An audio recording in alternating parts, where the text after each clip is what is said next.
Hello everybody, this is Tim Kreth, AD4CJ, and today's presentation is going to be about enhancing your experience with your HF transceiver, specifically how to maximize your signal reception and to get the most out of the very sensitive receiver that most modern transceivers have. We're going to cover several different topics, including the mechanics of truly fine-tuning your radio, how to zero beat phone signals and CW signals. We're going to talk about automatic gain control. We'll also talk about RF gain, which is probably the most misunderstood control on your radio. We'll talk about the use of preamps. We'll talk about attenuators. I'll also cover noise reducer circuits and noise blanker circuits.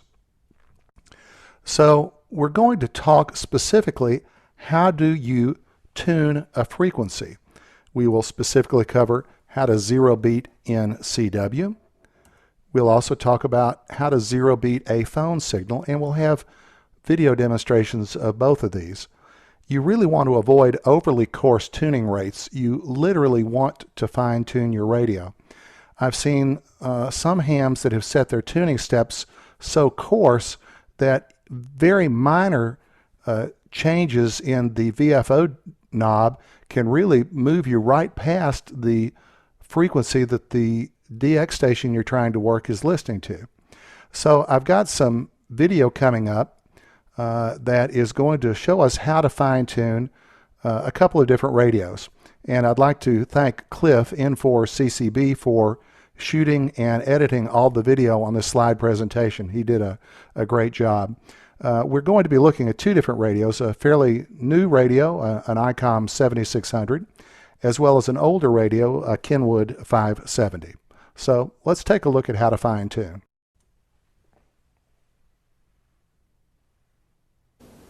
Most radios have the ability to change the rate at which you can tune the frequencies. This radio is now set up to tune in 10 Hertz increments. If I hit the tune step button, I can now change it to where when I turn the knob it turns in 1 Hertz increments. Going back, I'm now back to 10 Hertz increments. And so what we're trying to do is literally fine-tune the radio. Okay, so this is the way we set the tuning rate on this particular Kenwood radio. If I hit fine, then fine shows up here, and I'm tuning in 1 Hertz increments slowly. So you see how slowly my hand is moving. If I turn the fine off, then it actually moves a lot faster. See that? And so if you really want to fine tune the radio, leave fine on this particular radio, and then we can tune it very carefully and fine tune it to where we want to go. Okay, so let's talk about how do we accurately tune or zero beat a CW station. Well, the first thing we're going to do is set the side tone pitch for our radio at a frequency that's comfortable for us, generally somewhere between 600 and 700 Hertz. I prefer about a 600 Hertz tone, so that's where my radio is set at. We're going to turn the transmitter function off. That is, we're going to disable transmit, or what they call break-in, or on some radios it's labeled as Vox, VOX. And then what we will do is send a series of dits while we will listen to the two tones. That is, the side tone my radio is generating and the tone of the CW pitch of the station that we're trying to work. As we tune and get them closer, when those two tones are exactly the same frequency, you are right on the DX station's frequency that they're transmitting and receiving on. You are zero beat. There's no heterodyne. Now what does that mean? Well, when you've got a couple of frequencies that are close together, say I'm using 600 Hertz and the DX station I'm tuning in, his pitch to me on my radio being received is at 650 Hertz, there's going to be some heterodyning, or that wah wah wah wah wah sound. As they get closer together, then the frequency of that heterodyne, that wah wah wah wah wah, will slow down. It will go wah wah wah, and then you'll finally get no beats between the two of them. So that's where the term zero beat comes from. So how do we accurately tune the CW station? Remember, the DX station may have a very narrow passband filter. For instance, if he's on the receiving end of a huge pileup, he may narrow his filters down to just 100 hertz. That means he's going to be listening just to 50 hertz below the frequency that he's dialed into and 50 hertz above the frequencies. So if you are 200 hertz off from where he's listening, you're going to be outside of his passband, and you could crank it all the way up to 1500 watts and have an 8-element Yagi pointed right at him, but he's not going to hear it because you are outside of his passband. Just like we said, if you're 200 hertz off, he may never hear you. We really want to go fishing where the fish are. So how do we accurately tune a sideband station? Well, we want to slowly tune up and down the band. We want to make sure that our tuning rate is not too coarse. Set it at a very fine rate, fine tune the station. As you approach the signal, it's going to start sounding like Donald Duck. Any of you that have listened to a sideband signal before know exactly what I'm talking about. As you continue to tune, the voice will start sounding normal. I want you to continue tuning in that particular direction until it starts to sound strange again. At that point, you know that you have gone past the 0 beat with the sideband station. Then reverse your tuning and return to a frequency at which it sounded normal. So let's take a look at what this looks like on these two radios.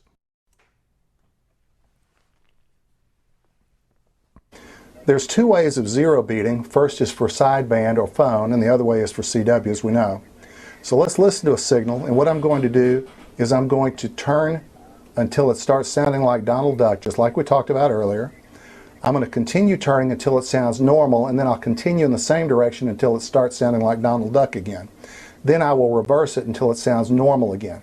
Not really even looking at the numbers as I tune, I'm just listening to the sound. So let's turn it up and listen.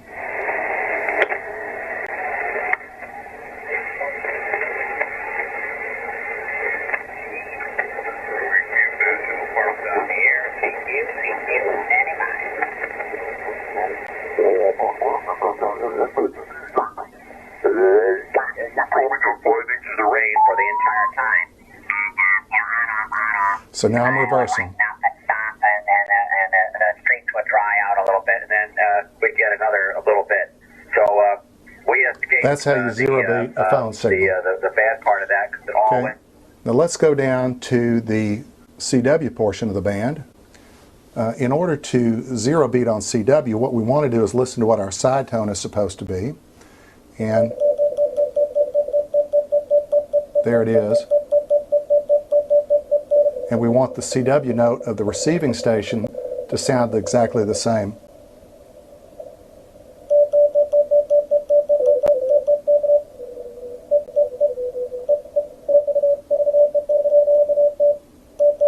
Same frequency.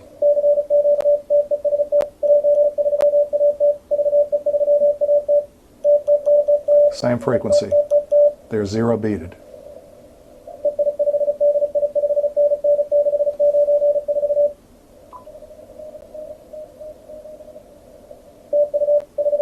And in fact, if they're 0 beated and I go to reverse CW, which is like I am now, it'll sound the same on both sides.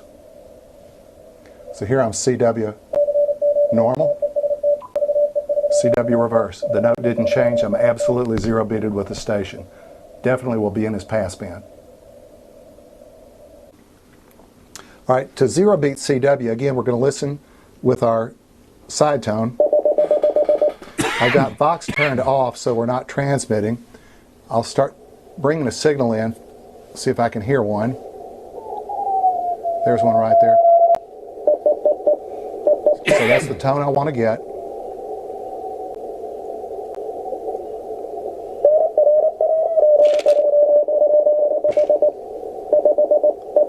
That's the tone that we want to listen to. Same tone. Right there. Then I could turn the Vox on and go.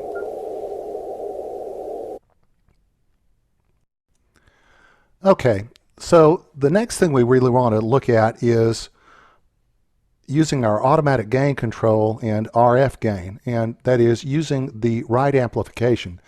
Don't just turn it all the way up. Unfortunately, a lot of the user's manuals for these radios don't really tell you how to really set the radio up for best reception. They just say that this is RF gain, it amplifies these signals, and so everybody sort of just turns it up to 11. What do I mean turn it up to 11? Well, in the movie, This is Spinal Tap, one of the characters in the movie talked about using their Marshall amps and how they had settings all the way up to 11 because it was one louder than 10. That really is not what we want to do to get the best reception. Most of our modern transceivers have a noise floor sensitivity of about minus 128 decibels. And on HF bands, atmospheric noise is usually much louder than that. In fact, the band noise will vary by frequency, by location. That is, are you in an urban environment, are you in a rural environment, or are you in a really quiet rural environment? And it also varies by the time of day. What we really want to do is to improve our signal-to-noise ratio. To be understandable, most sideband QSOs need to have about 10 decibels of signal-to-noise ratio. That is, the signal needs to be 10 decibels higher than the noise. On CW, we can get by with as little as 1 decibel of signal-to-noise ratio. So as we talk about this, we really need to understand what S units are all about. All of your modern transceivers have an S meter that we look at, and we've heard people saying, oh, you're 20 decibels over S9. Well, what exactly does that mean? The IARU agreed in 1981 that a signal of minus 73 decibels would be represented by S9 on your transceiver S meter, and that's supposed to be what they're set at. So let's take a look at S units. If we take a look at S9, we see it's minus 73 decibels. Let's go down and take a look at an S4 signal. An S4 signal is 30 decibels less than that. It's down to minus 103 decibels. And I want you to pay particular attention to that number, minus 103, particularly as we look at the next slide. The next slide is a graph of band noise versus frequency from the ARRL handbook. And if you take a look at 14 megahertz and look at that solid curve, which represents residential band noise in a typical residential location, which is, for instance, most of where our ham shacks are located, like here in Brentwood. And you'll see that the band noise, the atmospheric noise on 20 meters is minus 103 decibels.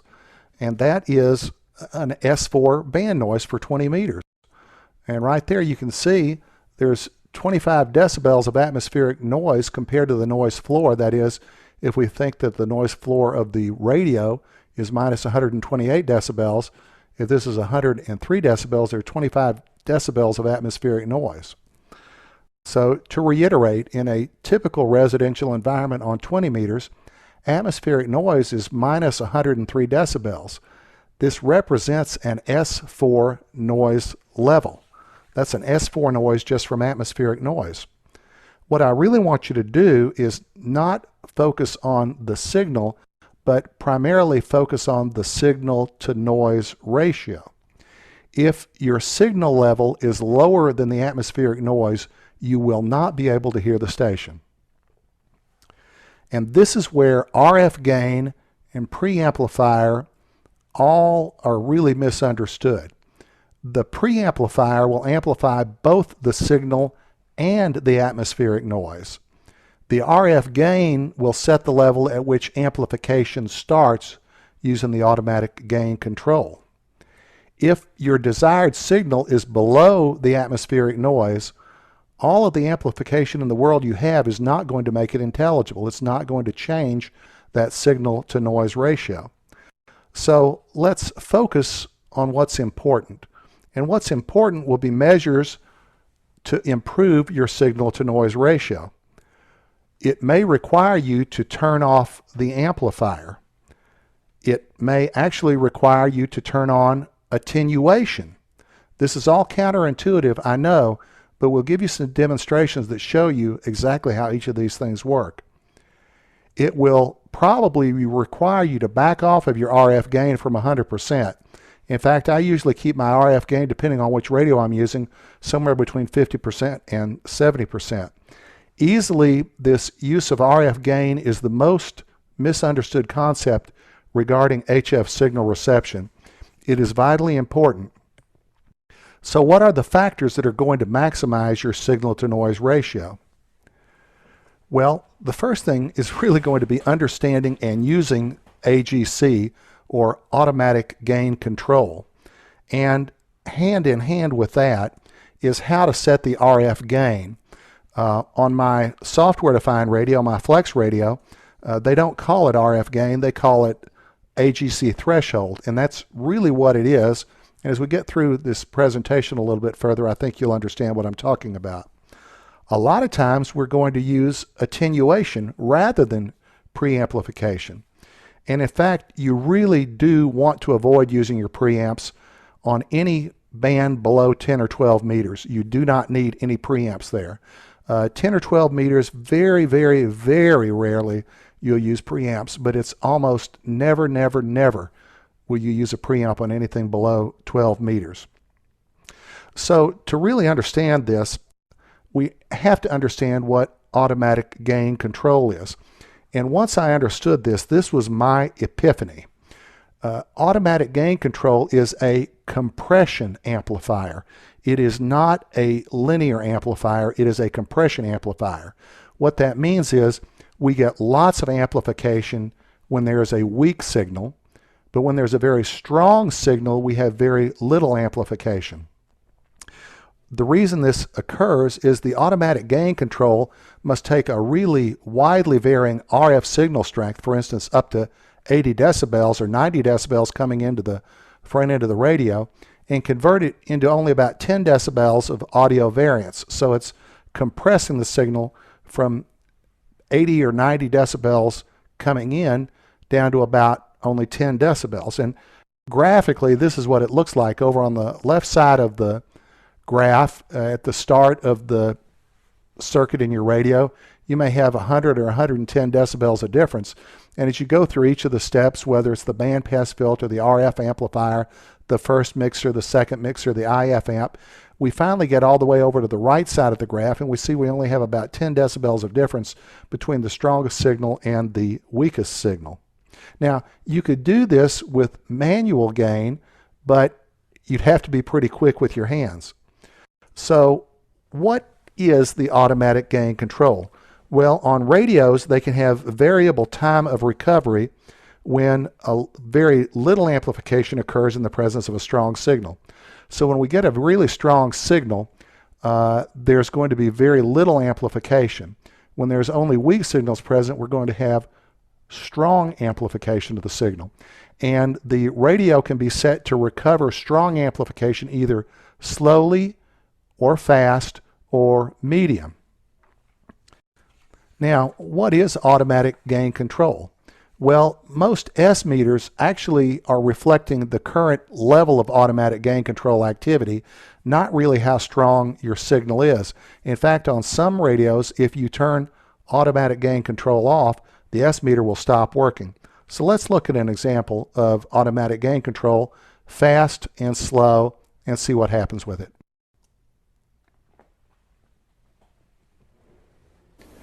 Most radios have the ability to change your automatic gain control decay, slow, medium, fast, or off. This particular radio has slow, medium, and fast. And what that does is it allows the AGC decay to either decay quickly between words or decay slowly between words. So if you're listening to a QSO on phone and you have it set at slow, then you're not going to hear atmospheric noise in between the words that are said. If you set it to fast, you will hear atmospheric noise because it decays really quickly. So let's take a listen to what this sounds like. Miles an hour and went through a wall. You can see a YouTube We've got it video set on out there slow. of the Let's change it to tower collapse fast. in South Dakota. It took place about 10 years ago.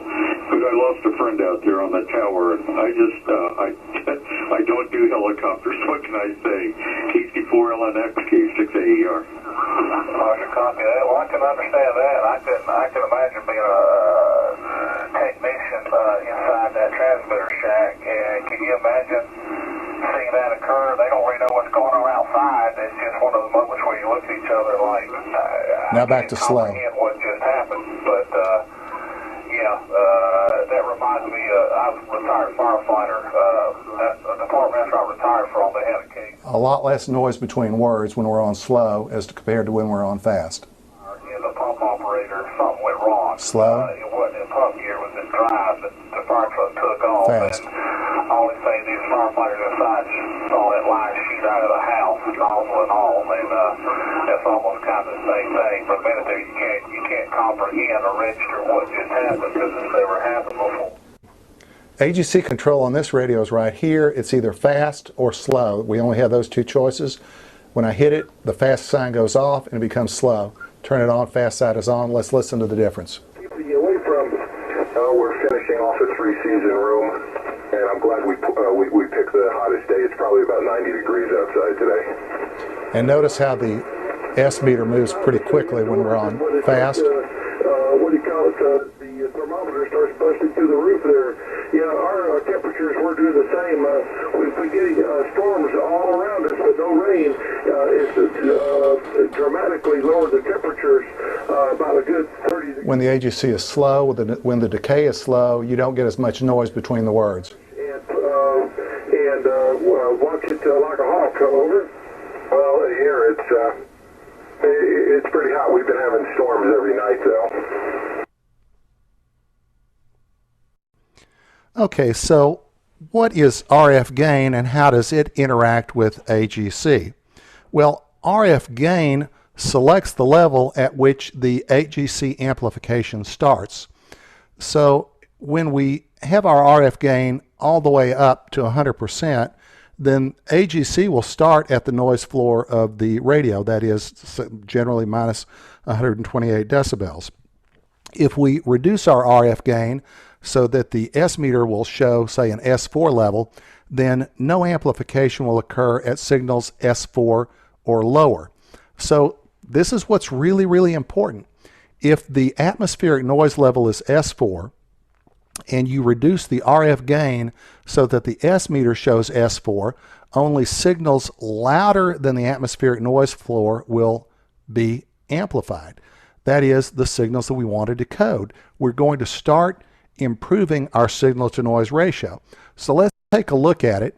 This is that same curve that we looked at before of band noise versus frequency, and the little aquamarine colored curve represents a signal on 20 meters on 14 megahertz, and it's going up just above that S4 noise level, which is shown by the solid residential curve.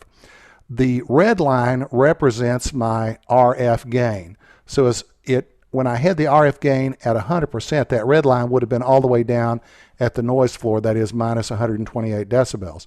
As I started backing off on the RF gain, that red line started moving up, and I set it at an S4 level. So what happens is nothing below the red line is going to be amplified. It's just going to come through its weak level, and only the stuff above the red line is going to be subject to amplification through the automatic gain control. So I'm not going to be amplifying any of the atmospheric noise that's there. I'm only going to be amplifying that little section of the signal that's above the red line, and which is the signal that I want to decode and to listen to. So if turning the RF gain down is good, why don't we turn it all the way down? Well, this is why. If I've, say, turn it to a level of S7 so that the red line moves up a little bit further, no automatic gain control will occur on anything below the red line. So if that signal I was trying to hear on 14 megahertz had another signal that was 6 or 8 or 10 decibels louder than it just next to it, that louder signal is going to really overwhelm the signal I'm trying to listen to because there's no automatic gain control attached to it. So you really want to set the RF gain to a level that is going to reduce atmospheric noise but not reduce your signal. Most of the time we want to use less than maximum RF gain, and we will adjust the volume using AF gain.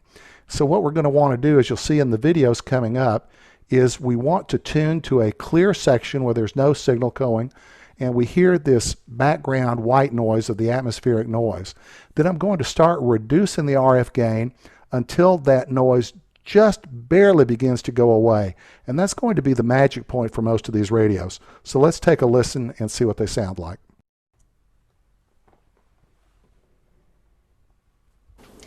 The RF gain on the ICOM radio is the outer knob right here.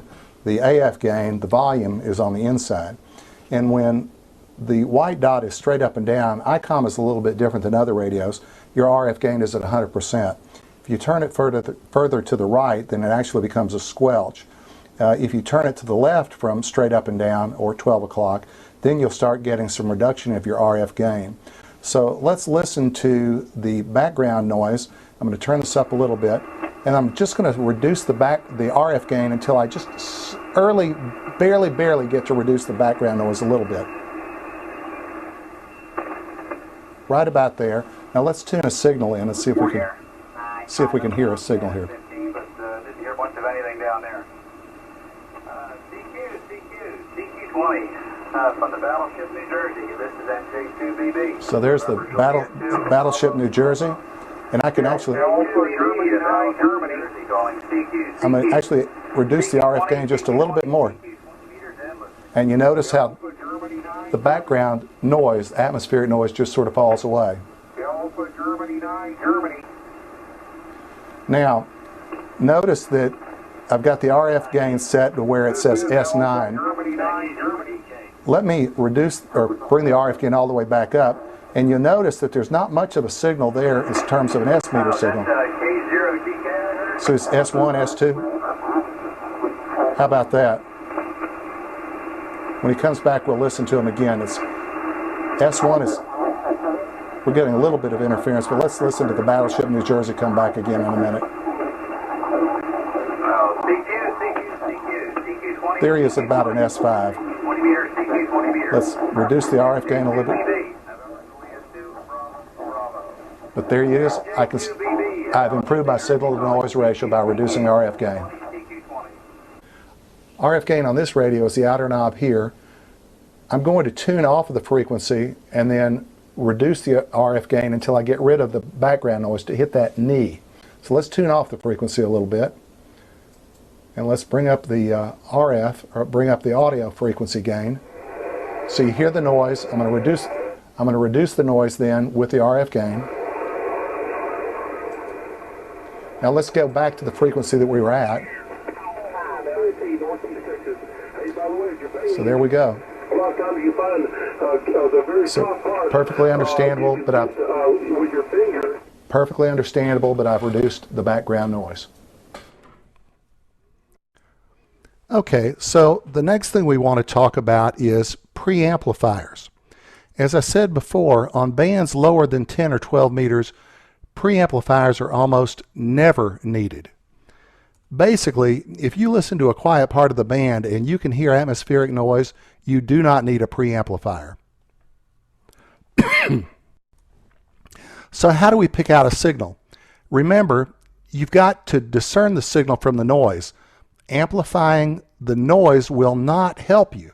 When you use a preamplifier, you're amplifying the signal and amplifying the noise, and you're not changing the signal to noise ratio. Amplifying only the signal will help you.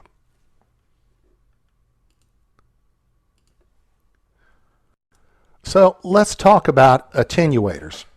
Attenuators will reduce the signals that get amplified and get sent to your ears. They will reduce the atmospheric noise just as much as they'll reduce the signal. And usually these are very helpful on the low bands, 40, 60, 80, and 160 meters, to help reduce listener fatigue from the atmospheric noise.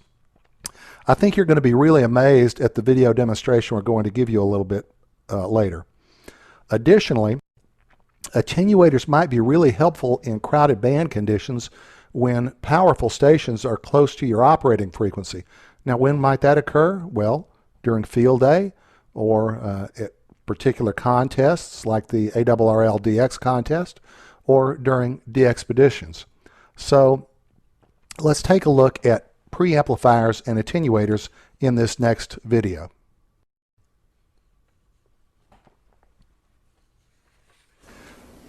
So we're listening on sideband right now, and I've got my preamp off, I've got the attenuator off, and we'll show you what both of those do.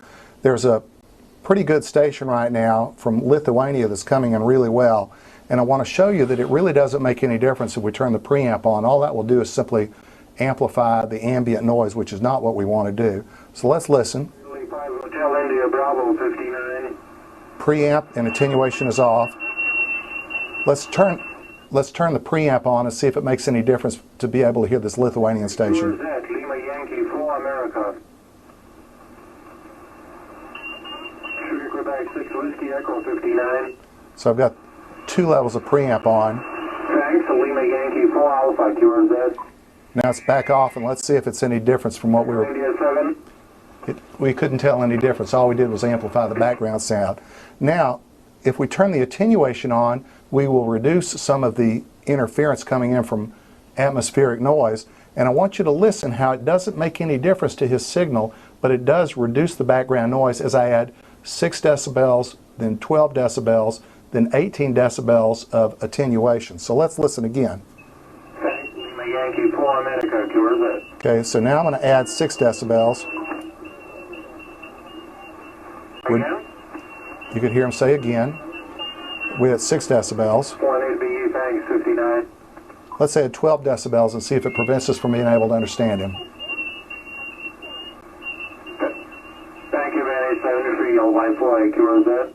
So that was 12 decibels of attenuation, still very understandable.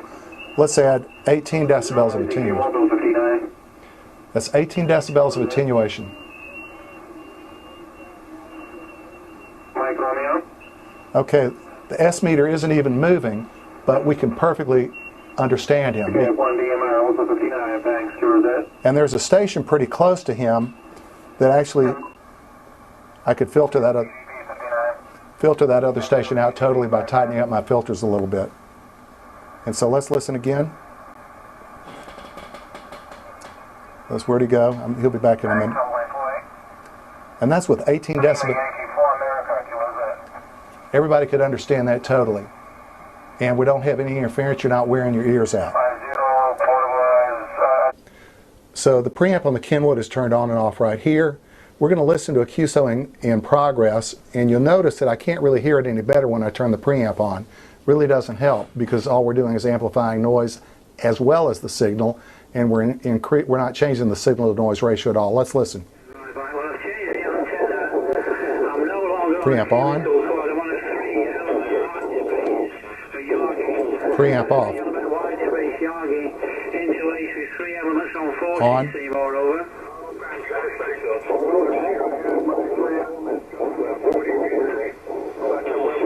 Doesn't help me understand the station any better at all. Let's tune off to a fairly quiet part of the band and just listen to what it does to the noise now. Preamps off. On. Off. On. Off. The attenuator on this radio is turned on and off right here. There's an indicator when it's on, and the indicator goes away when it's off. So let's listen to a QSO in progress and see what the attenuation does. It will simply reduce a lot of the background noise. It will also reduce any signals that are just off of our frequency that tend to maybe overwhelm the gain control on the radio. And a nice signal for a mobile, over. In the background you can hear that signal that's a little bit off frequency. It goes away when I turn the attenuator on, but let's see if we can still hear the station we're trying to work here. So he should come back in a second. He was talking to a mobile station. that interfering signal comes in loud. Okay, very good. Got that you were near Tupelo, Mississippi, and Can understand him perfectly. well. You took a little bit of a dive on me. You took a little bit of a dive. Turn the attenuator off, and we'll hear that other. 90% of it. When I turn the attenuator off, we'll hear the offending signal that's a couple of kcs off from us come in a little bit louder. So when I turn the attenuator on, that signal that's a couple of kcs away is going to go away. Let's listen again. Fired over. Went away. Interfering. Went away. Roger, 7-3, but thank you very much. Okay, so now we want to talk about signal strength. And the thing that's important to remember is that the DX station you're working may have a much lower noise floor than you do. You're in a residential environment. You may have an S4 noise floor on 20 meters. The DX station may be on a remote island in the middle of the Pacific without any electrical man-made noise. There may not be any storms going on. And they may have an S0 or an S1 noise floor. And they may be able to hear you much better than you can hear them, even with really weak signals. That's one of the things as I'm tuning the band, I really listen for the weak signals because they usually indicate to me more interesting contacts. I have received true 599 reports on CW from DX stations when at my location I could hear them as a 537 at my location at best. It all has to do with what your local noise conditions are. So the next thing I want to talk about is going to be noise reducer circuits. Noise reducer circuits have algorithms that reduce random or non-correlated noise, that is sort of some of that atmospheric noise. And some radios have different noise reducer levels for both phone and CW. Let's take a look at a couple of noise reducing circuits and what they do.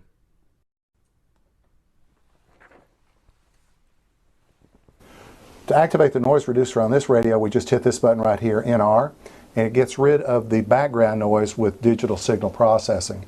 So let's listen to it without the noise reducer on, and I'll turn the noise reducer on. You can hear how the background falls away.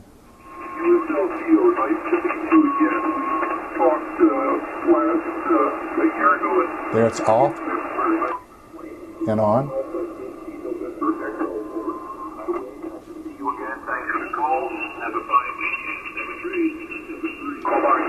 The noise reducer is off. Noise reducer is on. So this is a station.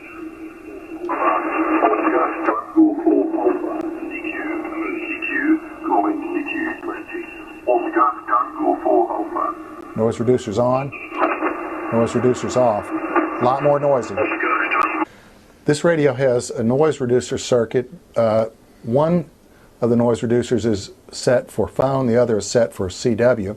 And we'll hear what it happens just when we're off of any station. We'll listen to just background noise and hear what it does to reduce the background noise. So there's your background noise.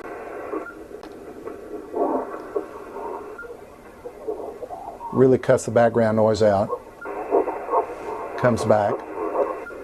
So that's for phone. So let's tune a station in and see what it sounds like.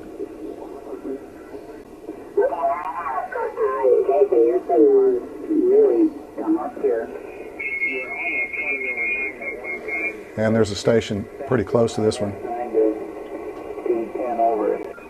But anyway, great signal, but and of course I can't hear. You can hear it gets rid of the background noise. Well, you said that you thought.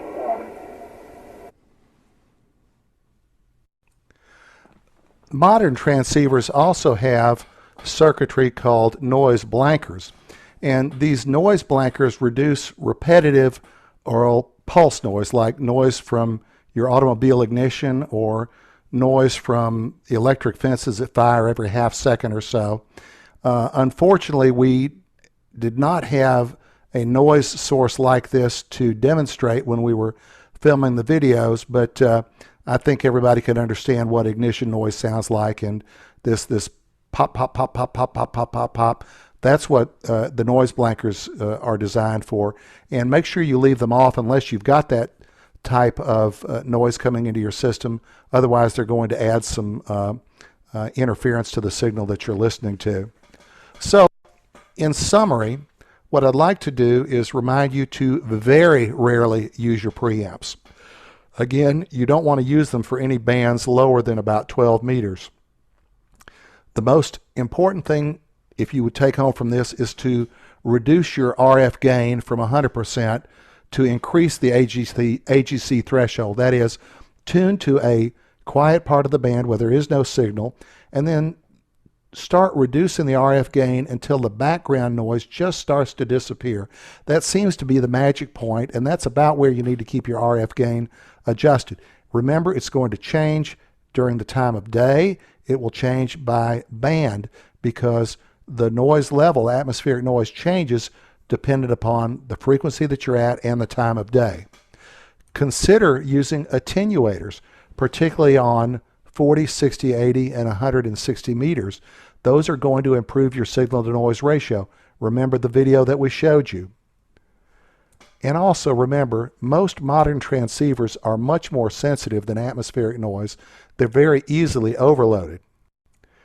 You're going to use your noise reduction circuit for random noise, that's the white noise in the background, and turn on your noise blankers for pulse type of noise, that's the ignition noise. Well, that concludes the first part of this presentation. We will have a second presentation coming up that will talk about using passband filters, IF shift. We'll also talk about how to set up your microphone gain properly, how to set up compression rates properly, and how to really improve your transmitting portion of your HF experience. So for now, 73, good luck and good DX. All righty, there you go. Is there any questions from out there in the Zoom land?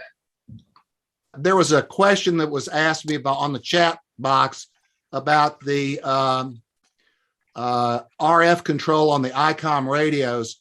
The RF gain on the ICOM radios normally is set at the 12 o'clock position. If you, on an ICOM, if you turn it counterclockwise from 12 o'clock, it acts as RF gain. If you start at 12 o'clock and turn it clockwise, it acts as a squelch. And you definitely don't want to do that on HF because it just squelches it out just like you do on a squelch on your handy-talkie. That's just how ICOM incorporates that particular control. It's specific to ICOM radios. And if you want to look at it, you can check out what happens on the ICOM radio there in the radio room.